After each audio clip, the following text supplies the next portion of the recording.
And I want to welcome you to our 159th online gathering for congregational leaders across the country. Can't believe that we're that far up the number line. This gathering is called Courageous Leadership, and it's sponsored by ELCA's coaching ministry. I'm Jill Beverlin. I use pronouns like she, her, and I am the program manager for this ministry and one of your facilitators today. So friends, as we begin our time today, I want to name again our ministry's commitment to the truth and healing movement in the ELCA. And as such, you might remember that I've made it a practice to offer a land acknowledgement as we start our Courageous Leader gatherings. As I read my land acknowledgement, Jason will put into the chat a link to the place where you can learn more about the truth and healing movement in the ELCA, and also find information about the Native peoples that have called where you currently live home. I also invite you to share in the chat your own land acknowledgements. This is an opportunity for us to practice together in courage, speaking truth about our relationship with our Native Indigenous siblings and our individual commitment to the work of the truth and healing movement. So friends, another plug for this: tomorrow night at 7 p.m. Central, there will be a class on land acknowledgement and the land back movement given by our colleague, Vance Blackfox. So with that, I would like you to know that my home is located on the Fox River in Appleton, Wisconsin. This area is the ancestral territory of 5 nations of Native Indigenous peoples: the Menominee tribe, the Ho-Chunk-Winnebago tribe, the Potawatomi tribe, the Oneida tribe, and the Stockbridge-Munsee Band of Mohicans in the Brothertown community. I honor and respect the diverse Indigenous peoples connected to this territory on which I live. And so friends, as we step into our time today, I also encourage us to remember that we are seeking to create a safer and braver space in these gatherings for you to bring the truth of who you are and how you are doing. These conversations are meant to be an intentional step to live more fully into God's dream for us as the body of Christ. So now on to the official welcome. We are so blessed to have Deacon JJ Godwin-Dollarhide back. They are an ordained trans clergy person in the ELCA. JJ serves in the Sierra Pacific Synod, if I'm remembering correctly, and also does all sorts of work. Works as a chaplain on the streets in San Francisco, particularly in the Tenderloin area of San Francisco, working to make positive connections for people in that area and positive connections to the community and to themselves. JJ also has authored a book, and once again, friends, by showing up, you have the opportunity to receive a free resource. We'll be having a drawing for 5 of you participants to receive JJ's children's book that was published this year called The Deep and the Brilliance. So friends, we're just excited to have JJ back in this space with us. You've been here a number of times. JJ, welcome to the Courageous Leadership space. Thank you ever so much. What a blessing it is to be here. And I echo what Paul said. The bright and shiny faces that are here are just such a gift. And I'm so grateful for all of you. With that, I'd like to open us up with my book reading. What's interesting about this book reading, it's actually on YouTube, and I'll pop the link in if you want to read it later, is that The Brilliance in the Deep was picked up by a Lutheran church in Vancouver, who we spent some time with up there over the summer. They are without a pastor right now, and their vice president is, or actually president of the church, Marley Zell, is reading the book as part of the children's sermon. And so I'm going to share that with you. Give me just a moment to set that up.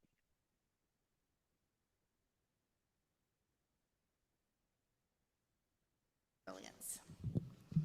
So if you go to the first page of text, there we go, and hold it right up there. Perfect. First, there was the chaotic deep.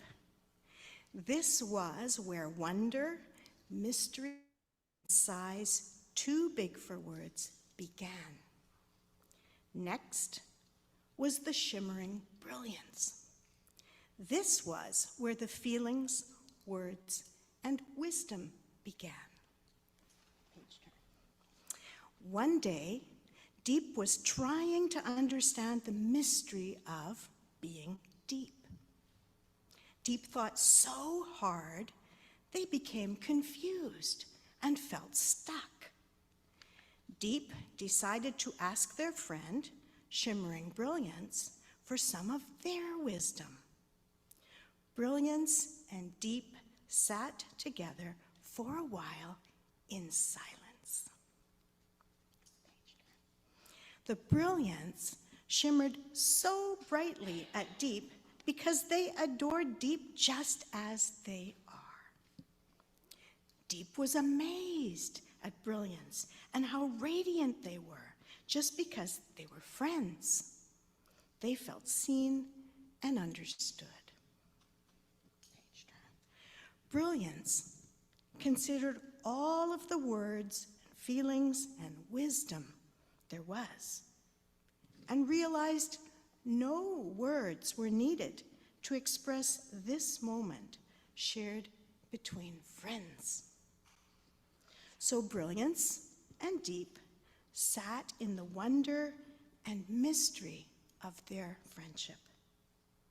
They took a big sigh together. One too big for words.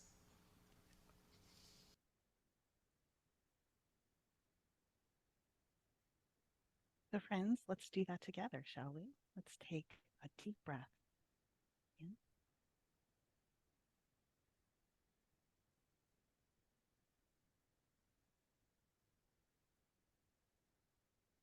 So, in the invitation today, I mentioned that we're moving into a time of gratitude and thanks. And we're going into a space after that of curiosity, awe, and wonder and celebration in the Advent time. And sometimes, with all of the doing and the being and the showing up for things, we can become lost and overwhelmed. And what a gift this book was. I was challenged by a colleague during a trying time to take a look at some pictures, find some that I did on the internet, and we're going to actually practice this in a little bit, and challenged to write this book in an hour. And if that feels like that's impossible, it's not, because the whole point isn't to create something perfect, it's to push print, it's to get our ideas out into the world. And some of the themes that really got me into this work was curious presence. So I loved the invitation that Jill had to say this as we started, like what showed up, what shimmered for you, right? Like for me, the hummingbird, what shimmered for you today? What created some kind of curiosity and wonder for you to say, huh, I'm gonna stop and look at that. When I was walking this morning, there was somebody walking behind me with their dog, and I felt them behind me, but the hummingbird caught me so abruptly that I had to literally stop in my tracks. And I later wondered, like, what did that guy think as he was walking across to the other side of the street? What are those things that stop you in the tracks so much so that you're captivated, right? And as we move into that Advent season, as we move into our friends and family, there are these moments that are going to show up for us. And I'm here to prepare you to move into a space of curiosity and wonder. So being present is sometimes really difficult for me, right? There's so many pings and the phone's going off and, alarms. By the way, over here it's 11:11. That's a meaningful thing to me, so just had to acknowledge that. But that's what captivated my moment. Um, but as we're being present, we are centering ourselves, I think, with the divine. And as the divine shows up for us, we get to listen deeply and we get to build that curiosity. By doing so, I believe that we can intentionally accompany ourselves. We can intentionally accompany the divine that's working through us into the world and pushing love through us into all beings. And we can accompany others because not only have we now cared for ourselves and we're fully centered and grounded and present with ourselves, but now we have space for others. And sometimes it's difficult to remember that we come first. I spend a lot of time not only with the San Francisco Night Ministry, but with peer support work. And often the example of when you're in an airplane, they tell you when the masks come down to put the mask on yourself before putting it on the child, because if you do not, you will pass out and the child will too. So please put it on yourself first. And so, what does it mean to actually care for ourselves and to really spend time in deep reflection and grounding ourselves and nurturing ourselves? And that looks different for each of us. I saw Pastor Gwendolyn is out under a tree, and I was just captivated by this beautiful tree that's behind there, and had described doing some work with the spiritual director and had this beautiful smile about spending time with the spiritual director. Maybe that's really meaningful spaces for Pastor Gwendolyn, and I'm honored to be able to celebrate that and share that and reflect that. So, as we are spending time being curious, how do we be intentional about that? It's one thing to be captivated by a hummingbird and spending time with that and saying, okay, I've got 2 minutes. I can do this. I want to just see where this hummingbird goes. But how do we do that more often? How do we sit down and say, you know what, Friday morning, I'm going to sit down and I'm going to write a children's book? Like, how do we be intentional about caring for ourselves in a way that's meaningful? And it is so easy to schedule time. I was on a call with some creative pastors doing some creative ministry yesterday, and one of them said from 8 a.m. to 11 p.m. at night, they were packed with meetings. And I was like, that is profound. I've been there when I was working corporate. Ooh, I was there all the time, always there for someone else, always ready to accompany someone else. And when I translated that into word and service, into being a deacon, that's what I continued on. And it was my mental health intersections of what I've done in my work for mental health that said, wait, if I can't be present for myself first, if I'm not caring well for who I am, if I'm not finding joy in everything that I'm doing, or enough joy in the things that I'm doing to say, I love where I'm at, then I cannot be present to accompany anyone else. And so that was a huge transformational shift, I think, over the past year or two, because in ministry, especially coming out of my MDiv, it felt like I just needed to be there to serve everyone else.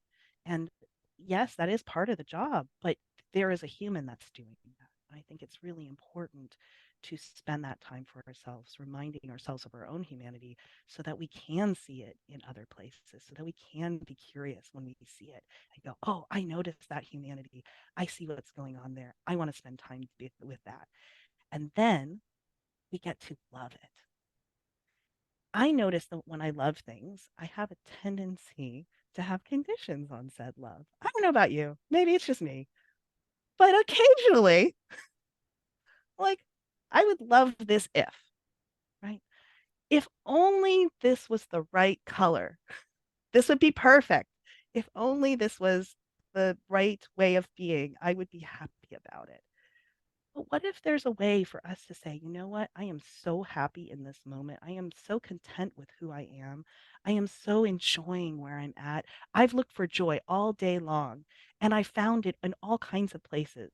Sure, there are challenges and bumps and things that sting us in the night, but often what I'm trying to do is orient myself towards joy. And from that place of contentment, from that place of being really satisfied with myself, I'm able to then project out a less conditional way of loving people. Maybe I can even move occasionally to unconditionality and say, just who you are. I am so grateful to be in the presence of who you are, just as you are. Because, beloveds, we are all part of God. We are all part of God's wonder and beauty and diversity. And that I get to be curious and accompany and celebrate. And that brings me so much joy. So, we have talked about a curious presence, an intentional accompaniment, and an unconditional love. And so it gets me into a little bit of a challenging part of the topic. I am trans.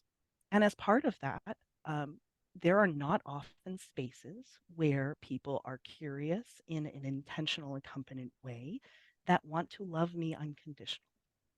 And so one of my joys as a deacon is to amplify the voices of trans folks particularly in ministry spaces, which is why I love that Marley chose my book, because it doesn't necessarily matter that I'm a trans clergy person, just that she loved this book and she wanted to share it with other people. And it just so happens that I'm trans. And that's a lovely way to be able to amplify someone who's trans. Invite them into spaces where their voices aren't often heard. And this month is Transgender Awareness Month. And in a couple of weeks, on the 20th of November, is Transgender Day of Remembrance. And we remember the people who have died and have been not loved well and not cared for well. And so this is a way of gratitude, of celebration of life, a celebration of story, and a way of being able to amplify those voices. So, one of the things that I've decided to do is to help people write their stories, may it be in an hour or more. And one of those stories I want to share with you. It is a story by a seminary student named Jenny Alexander Allen. And what's super cool is when we went up to Vancouver, we met up with two siblings, artists, Ash and Kane, who Kane does the drawing and Ash does the coloring, and they partner very well together. And so this entire book is done by trans folk, published by me, two artists who are trans, and Jenny, the author. So I'm going to share that with you as our next offering.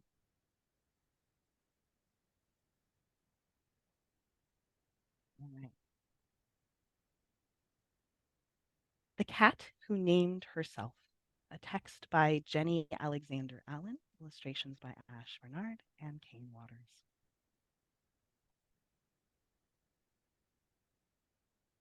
There we go. Once upon a time, a special time, this time, in a special land, this land, there was a very important cat. This cat. She had handsome paws on which she would pat around the house. Her person even named her after her toe beans. But she knew this wasn't her least interesting part, because she had a nose for sniffing, and a tail for swishing, and a head for scritching. One day, this very important cat had a thought.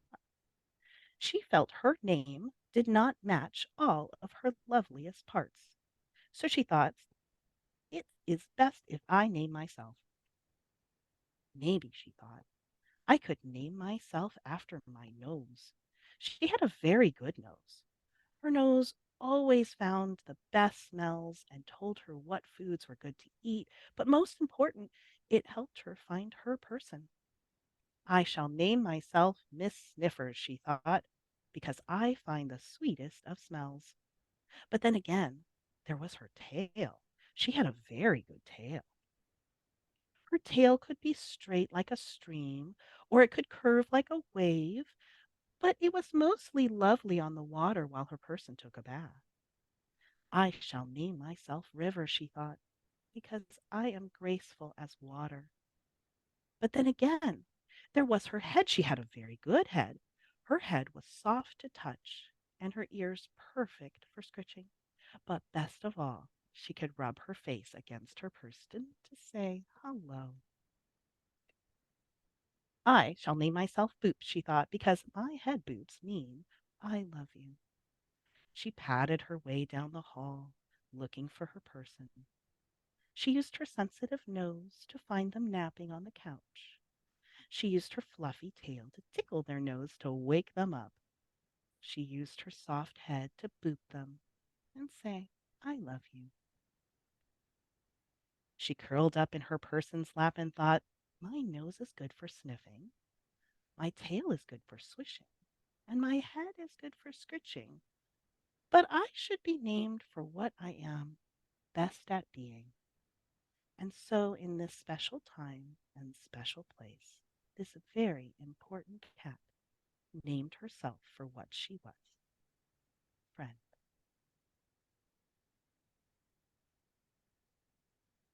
So, friends, this is the opportunity where we will allow you to write your own opening of your own children's book. What I'm going to do is share with you a random picture. It's actually from my book. And I would invite you here in this large group to spend about 3 minutes um, writing no more than 2 sentences to start your story. And so, going back to what we talked about, using curious presence, I'll show you the picture. Invite some curiosity in it. Be present with the picture. What is the picture speaking to you? What words are coming through you? Accompany that spiritual part of yourself. Like really dig in and check in with yourself and say, what is it that I want to hear today? What do I need to hear for myself? What is God trying to speak through me? And as those words come out, I guarantee you, because I did it myself, you'll want to say something like, "Oh no, that's no, I don't like that. No. Allow it, love it, invite it in unconditionally, and allow it to simply be what it is." Jill, Jason, and I were talking about the word enough. Allow it to simply be enough. This is your time. This is your gift.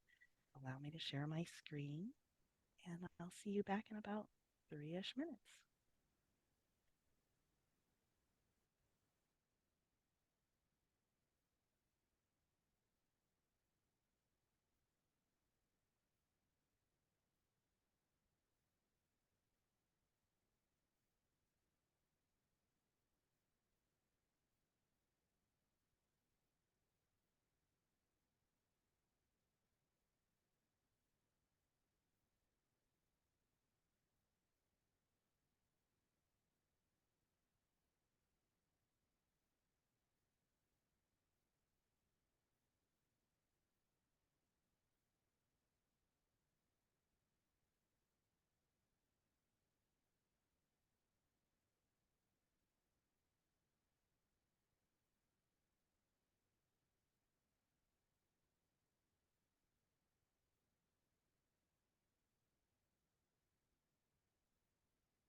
Hey, a last breath or two with the image before we all overthink it and judge it to tears.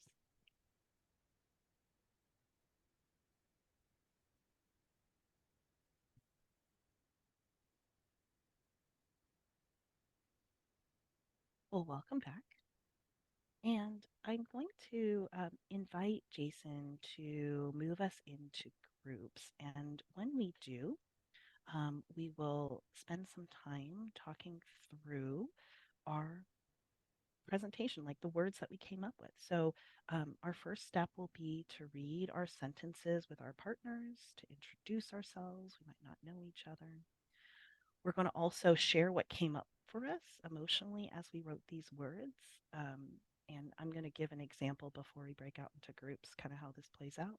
And then where you might have seen themes of curious presence, intentional accompaniment, and unconditional love show up with this exercise. So the sentence that I had created was that kind of spoke through me was in this universe. And then I thought, no, in this vast universe was a feeling. And as I was shifting through the words, like trying to figure out what was going on, I noticed those shifts of judgment and those shifts of like, oh, I don't like that. But as I noticed going from that, like universe to vast universe, I recognized this idea of like, what would I want more? What would I like better? Vast universe, that's good. Oh, I like that. And I ran with that idea. And so it created an opportunity, a feeling for myself of just being fully unconditional and allowing whatever it is to be.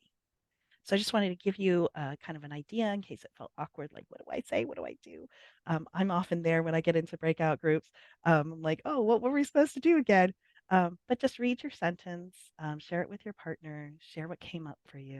And then if there's any of those themes of curious presence, intentional accompaniment, and unconditional love that showed up for you, please share with that as well.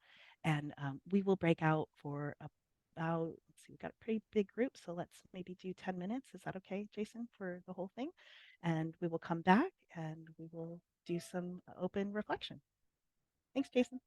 That's awesome. Well, welcome back, everybody. I'm so thrilled that you spent some time chatting with each other and sharing some of your wisdom of your first page of your children's book.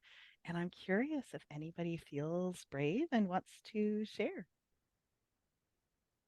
You can unmute yourself and jump on in.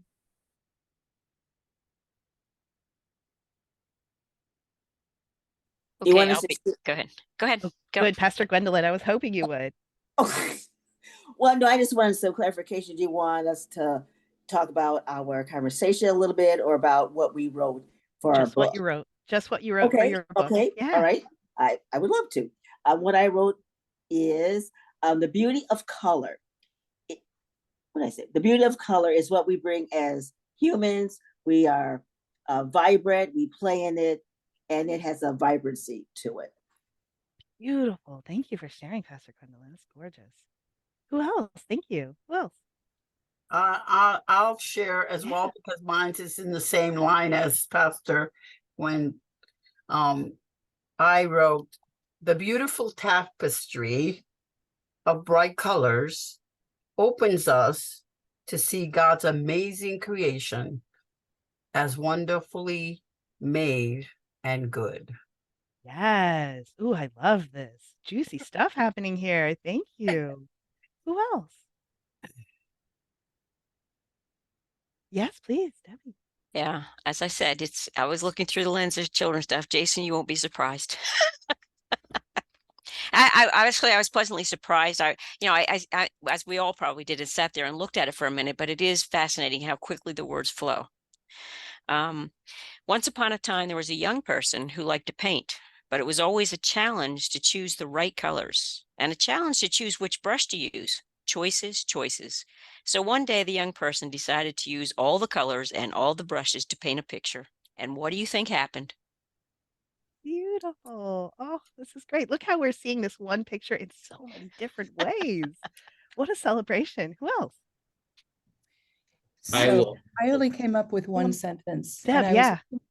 I was looking at it from the perspective of my granddaughter, who's just curious about everything right now, and also my own perspective looking ahead as I'm getting close to the end of my 7th decade. But the one sentence that it brought to me was, what is beyond what we know?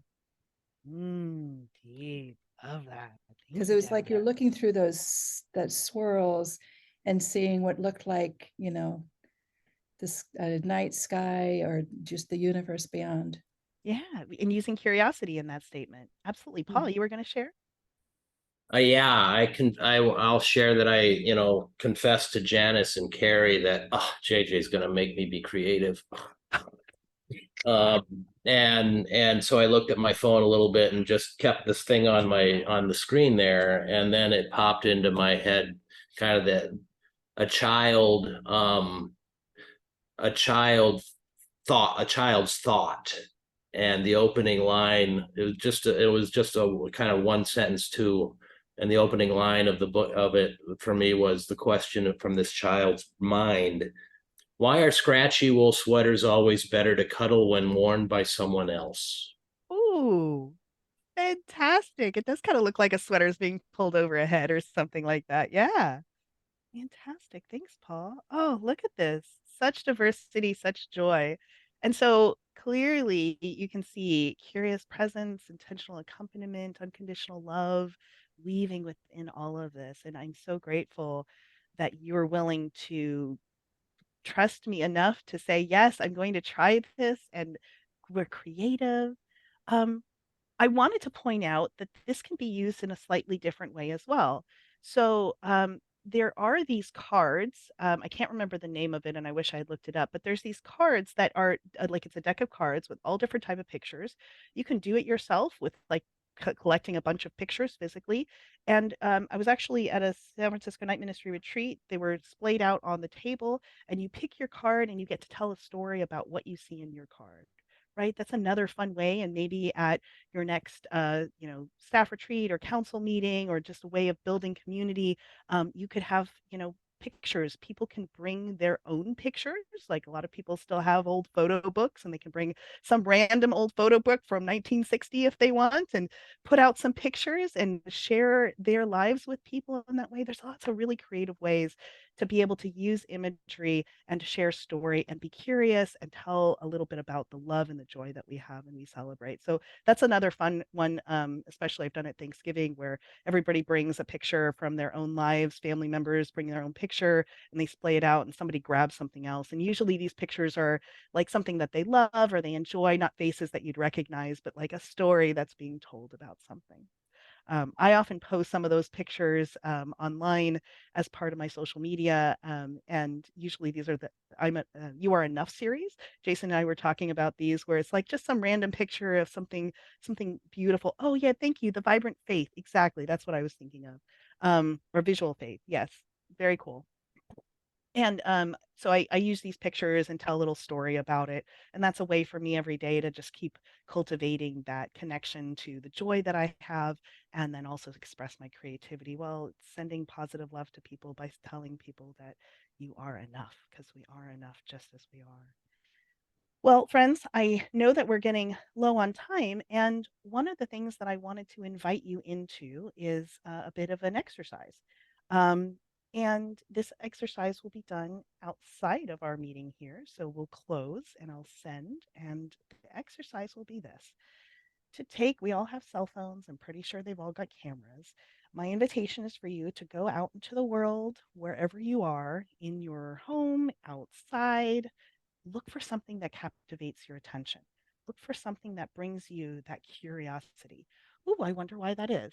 Or my favorite is to go onto the fridge. Ooh, I wonder what that magnet was from. Or, boy, why is there dust behind this table? Ooh, I wonder what that's about. Or, why is the fog this way outside or the snow this way outside?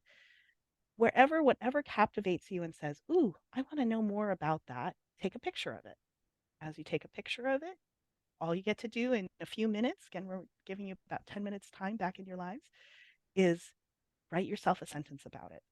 In your mind, you can write it down, whatever it means. Maybe it's first part of a story. Maybe it's a way to tell a story to post on social media. Whatever it might be, you're curious. You're going to now be intentional, and you're going to accompany this moment, this present moment that you just took as a gift. You're going to write yourself a sentence. And as you're doing that, you're going to love yourself unconditionally. Remember, as I was writing my words, I came out with like, this is the far end of the universe. No, I'm like, no, it needs to be a vast universe. But I didn't want to like judge myself for not having the right words. I wanted to like increase the feeling of like, no, I really like it better this way. Oh, this is wonderful. This is great. So we're teaching ourselves and talking to ourselves in a loving way and reminding ourselves that we are just beloved children of God, that we are part of all creation, and that we want to love ourselves because we are part of all that creation. So, with that, friends, I'm going to give you a gift of 10 minutes of time, and I'm going to send you on your way into this lovely fall period of time and encourage you to make this an intentional practice, whatever it might be. Notice something, connect with it, and be present with it. Share a story with yourself with it, and love yourself well. With that, blessings on your day, blessings on your travels. Please feel free to connect with me if you'd like to support my work, or if you'd like to work with me on writing a book. I'd be much, much happy to help you do that 1 hour book. It's a fun activity, and I would love to publish it with you. Thanks again for your time. Have a great day. Thank you, JJ. Blessings, everyone. You are seen, you are valued, and you are loved. See you next week. Thank you. Blessings.